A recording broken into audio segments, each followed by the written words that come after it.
Seseorang pernah berkata, di gunung, jangan sombong. Dan jangan panggil nama siapapun kalau terdengar dari balik kabut. Aku menertawakannya waktu itu. Sekarang aku tahu, dia benar. Langit sore menggelayut kelabu ketika Dara menuruni tangga fakultas. Jaket coklat lusuhnya menahan angin yang menusuk, tapi tidak bisa menyembunyikan ekspresi lelah di wajahnya. Hari itu, kuliah terasa lebih panjang dari biasanya, apalagi pikirannya masih bercabang soal skripsi yang belum rampung. Dara, sebuah suara menghentikannya di gerbang kampus. Dara menoleh dan melihat Rino berdiri di sana, menyender di motornya yang penuh stiker pendakian. Wajahnya seperti biasa, percaya diri, penuh semangat, dan sedikit gila. Ada apa? Tanya Dara, mendekat. Aku mau ngajak lo naik gunung minggu depan. Serius? Ini yang terakhir sebelum gue kerja, kata Rino sambil menyodorkan sebuah map lusuh. Gunung Banyu Petak. Dara mengernyit. Bukannya itu gunung yang ditutup. Banyak yang hilang, iya. Rino tertawa kecil. Iya, jalur resminya ditutup. Tapi gue punya peta jalur lama. Ini lebih sepi, lebih alami, dan pastinya, lebih menantang. Dara menatapnya curiga. Lo yakin ini bukan ide gila? Lo tahu gue, gue nggak akan ngajak lo kalau ini cuma iseng. Lagi pula, kita bareng Sari dan Andre. Semuanya siap. Dara diam sejenak. Dalam hatinya, ada kegelisahan. Gunung Banyu Petak punya reputasi kelam. Sudah 3 tahun jalurnya ditutup sejak rombongan pendaki dari luar kota hilang tanpa jejak. Hanya 1 orang yang ditemukan, dan itu pun dalam kondisi linglung dan tidak bisa bicara. Tapi ada sesuatu di mata Rino, sesuatu yang membuatnya tak tega menolak. Mungkin karena mereka pernah mendaki bersama dulu. Atau mungkin karena bagian dari dirinya memang selalu rindu pada sunyi dan dinginnya kabut puncak. Berangkat hari apa? Tanyanya akhirnya. Jumat malam. Kita nginep dulu di base camp, terus mulai nanjak pagi. Dara mengangguk perlahan. Gue ikut, tapi kalau ada yang aneh, kita turun, ya. Rino tersenyum lebar. Deal. Ia tak tahu bahwa ajakan sederhana itu akan menjadi awal dari perjalanan tergelap dalam hidupnya. Perjalanan yang bukan hanya menyentuh batas fisik, tapi juga membuka gerbang menuju dunia yang tidak seharusnya mereka jamah. Suara angin malam menyambut mereka saat mobil bak terbuka yang mereka tumpangi berhenti di depan sebuah rumah kayu tua di kaki Gunung Banyu Petak. Basecamp itu terlihat sunyi dan nyaris tak berpenghuni, hanya ada 1 lampu kuning temaram yang menggantung di terasnya. Serius ini basecampnya masih aktif?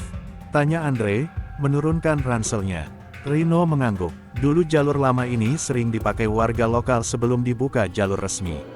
Sekarang memang udah nggak direkomendasikan, tapi masih bisa dipakai kalau tahu rutenya.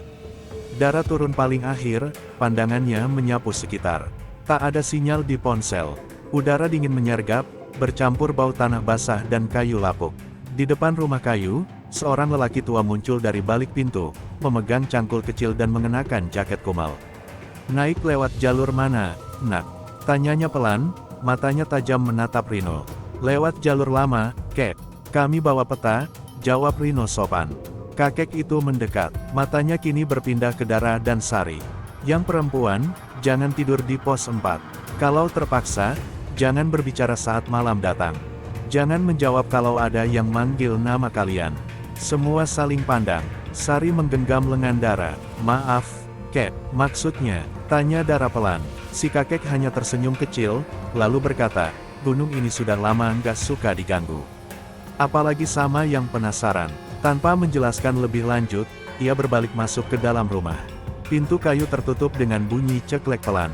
Suasana menjadi hening. Pagi harinya, mereka mulai mendaki. Kabut tipis menggantung di antara pepohonan pinus saat matahari baru merangkak naik. Jalur setapak yang mereka lewati ditutupi daun kering, nyaris tak terlihat bekas tapak kaki manusia. Hanya suara langkah mereka, napas berat, dan sesekali suara burung hutan yang terdengar. Jalurnya kayak belum pernah dilewati orang, gumam Sari. Rino menatap peta lusuhnya. Kita ikutin peta ini aja. Kalau benar, kita bakal sampai di pos 1 sebelum siang. Beberapa jam pertama berjalan lancar, tapi saat mulai menanjak ke arah pos 2, mereka menemukan pohon besar tumbang menutup jalur. Di batang pohon itu, ada bekas goresan seperti cakaran, dalam dan acak-acakan. Harimau, tanya Andre, tapi gunung ini udah lama nggak ada laporan satwa buas, kata Dara, sambil menyentuh goresan itu perlahan. Hatinya mulai tak enak. Saat mereka hendak memutar arah, Sari tiba-tiba berhenti dan menatap ke arah semak-semak di sebelah kiri. "Kalian dengar nggak?" bisiknya. "Dengar apa?" tanya Rino. "Ada yang manggil nama aku barusan." Suaranya kayak dari jauh. Dara merinding. Ia tahu Sari memang sensitif terhadap hal-hal yang tak kasat mata. "Kita terus jalan. Jangan dengerin suara aneh," kata Dara cepat. Mereka melanjutkan perjalanan dengan perasaan berat. Udara makin dingin meski matahari sudah tinggi. Dan ketika mereka akhirnya sampai di bekas pos 4 menjelang sore, tempat yang sudah lama ditinggalkan dan nyaris tertutup semak-semak, Dara langsung merasa napasnya berat. Tempat itu sunyi, terlalu sunyi. Tak ada suara burung, tak ada angin. Hanya aroma bunga melati yang tercium samar, anehnya muncul entah dari mana. Rino menurunkan ranselnya. "Kita kemah di sini aja malam ini. Udah terlalu sore buat lanjut." Sari langsung menatap Dara. "Ini, pos 4, kan?" Dara tak menjawab. Ia hanya menatap hutan yang gelap di depan mereka. Dan entah mengapa, ia merasa gunung itu sedang memperhatikan. Langit malam turun perlahan seperti tirai kelabu. Tenda sudah berdiri, satu untuk Dara dan Sari, satu lagi untuk Rino dan Andre. Api unggun kecil menyala di tengah mereka, menyebarkan cahaya jingga yang gemetar diterpa angin gunung.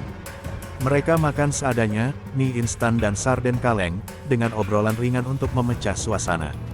Tapi tak ada yang bisa mengusir rasa tidak nyaman yang menggantung sejak mereka tiba di pos 4. "Ini beneran sepi banget ya," kata Andre, memandangi hutan di sekitar. Rino mengangguk.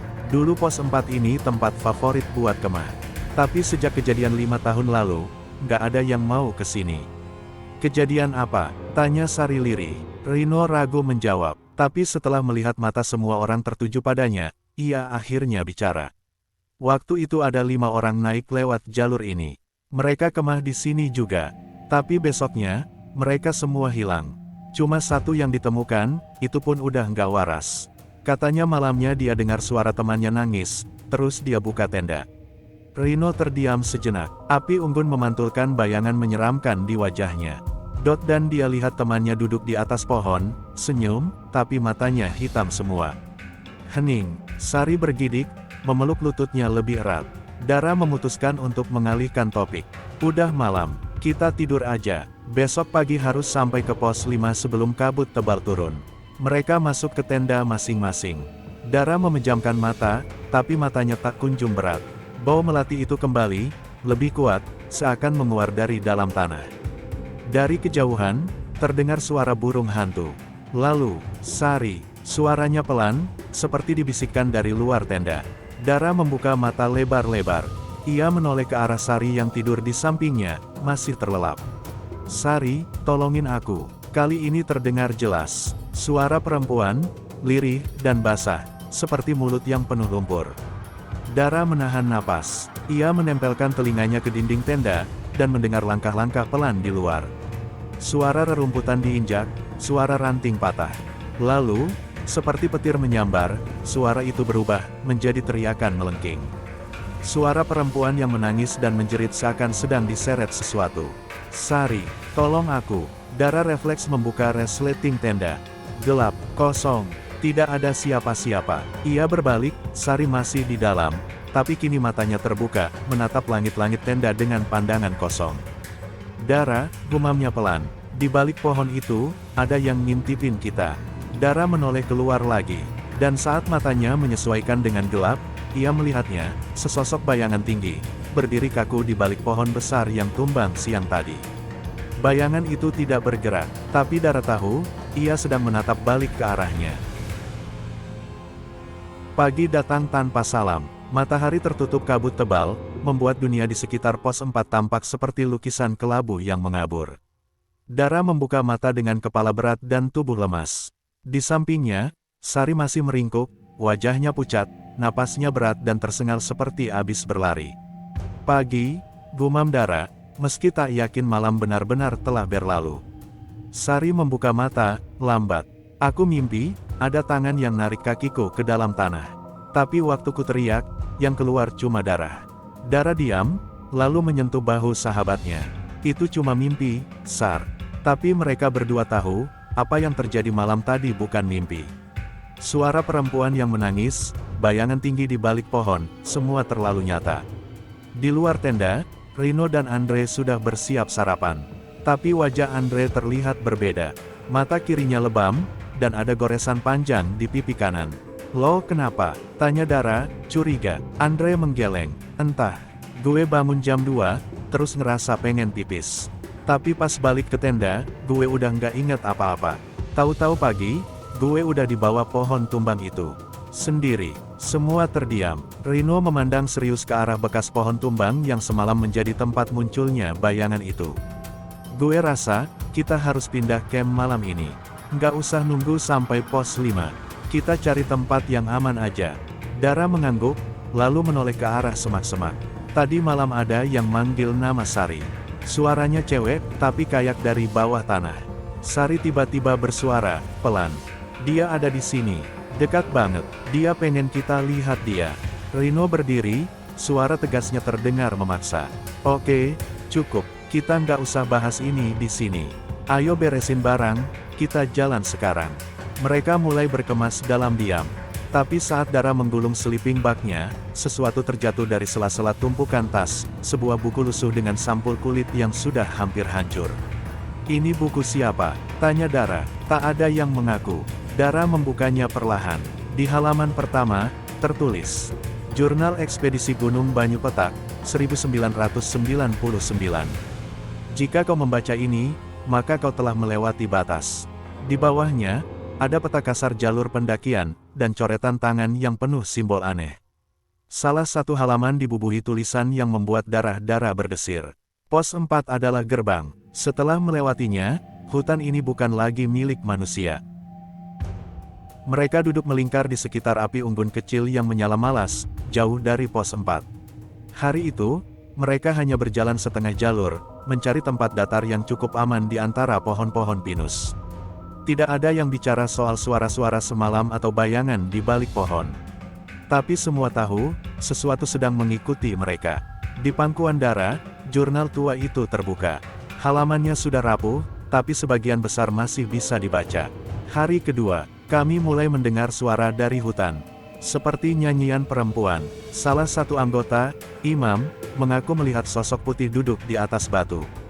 Tapi saat didekati, sosok itu lenyap, meninggalkan bau bunga melati. Dara menoleh ke Sari, yang wajahnya makin pucat.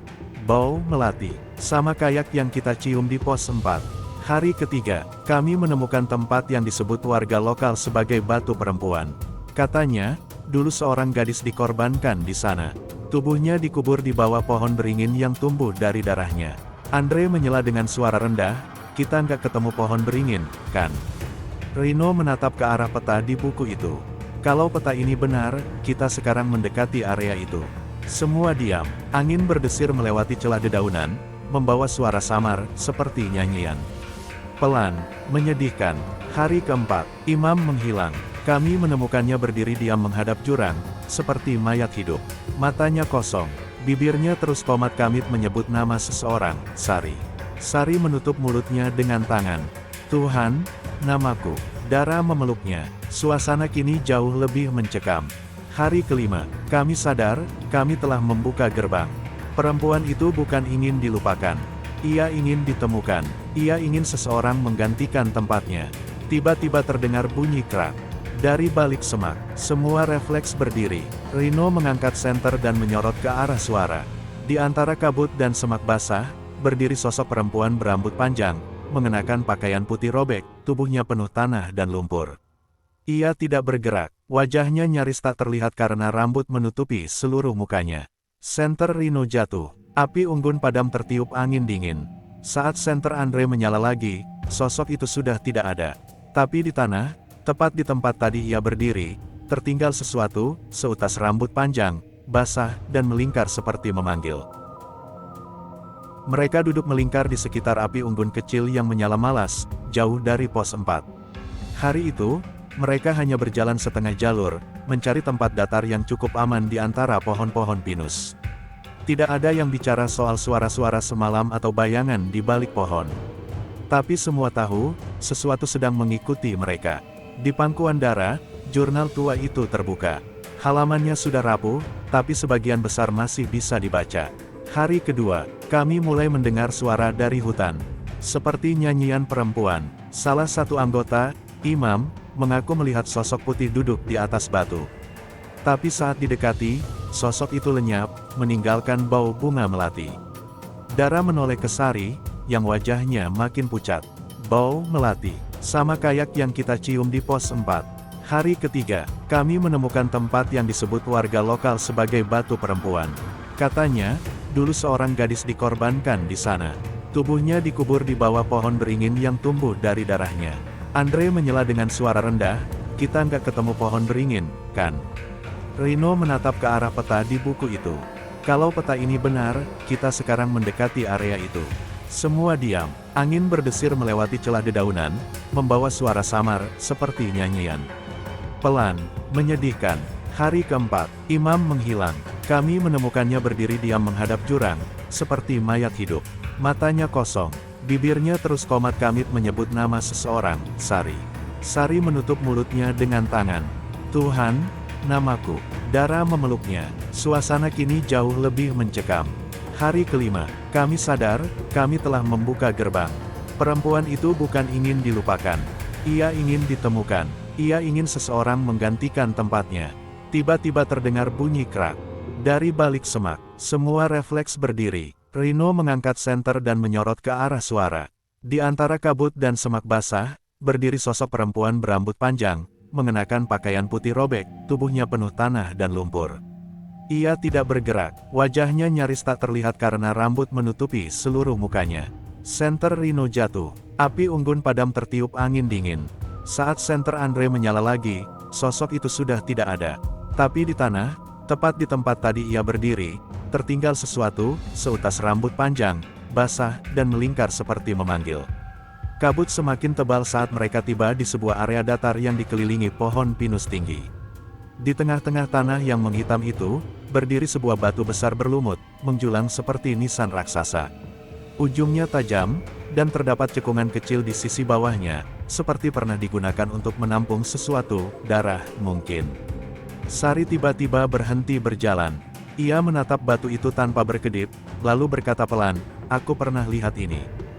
Di mimpi, ini dia, batu perempuan," kata Dara lirih, membuka kembali jurnal tua. Ia membaca dengan suara gemetar. Batu itu tidak boleh disentuh. Tapi satu dari kami menyentuhnya. Maka kutukan pun dimulai. Ia bukan arwah biasa. Ia adalah penjaga, dan sekaligus korban. Ia tidak akan tenang sampai seseorang menggantikannya. Tiba-tiba, tanah di sekitar mereka bergetar. Pepohonan mengerang seperti menahan napas gunung. Dari balik kabut, terdengar suara langkah kaki, banyak tapi tak terlihat siapapun. Andre mundur pelan. Kita harus pergi dari sini sekarang. Tapi Sari berdiri diam di tempat, matanya kosong. Ia mulai berjalan perlahan ke arah batu perempuan. "Sari, jangan dekati itu," teriak Rino. Namun Sari terus berjalan, seolah tubuhnya digerakkan oleh sesuatu yang bukan dirinya sendiri. Dara mengejarnya, namun langkah Sari lebih cepat. Ketika ia menyentuh batu itu, angin berhenti. Langit mendadak gelap, dan di depan mereka, bayangan perempuan itu muncul lagi, sekarang terlihat jelas.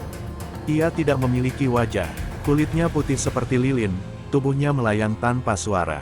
Tapi dari arah batu, darah perlahan merembes keluar. Sari berbalik, matanya berlinang, namun mulutnya tersenyum. "Aku ngerti sekarang, dia cuma mau dikenang. Bukan dilupakan di antara cerita-cerita orang hilang." Tiba-tiba, tanah di bawah batu itu retak. Batu tersebut mulai tenggelam ke dalam bumi, menarik Sari bersamanya. "Sari!" Dara menjerit dan berlari, tapi Rino menariknya mundur. "Jangan, kalau lo kesana, lo juga bakal ditarik."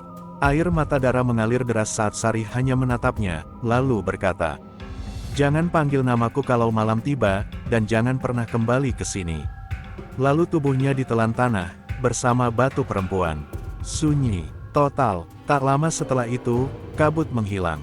Angin berhenti, langit kembali terang, seolah tak pernah terjadi apa-apa. 3 hari kemudian, tim SAR menemukan mereka di kaki gunung. Rino dan Andre tampak linglung, sedangkan Dara hanya menggenggam erat jurnal tua yang kini sudah kosong, seluruh tulisan di dalamnya menghilang. Ketika ditanya soal Sari, mereka hanya menjawab, dia nggak hilang, dia sudah jadi bagian dari gunung.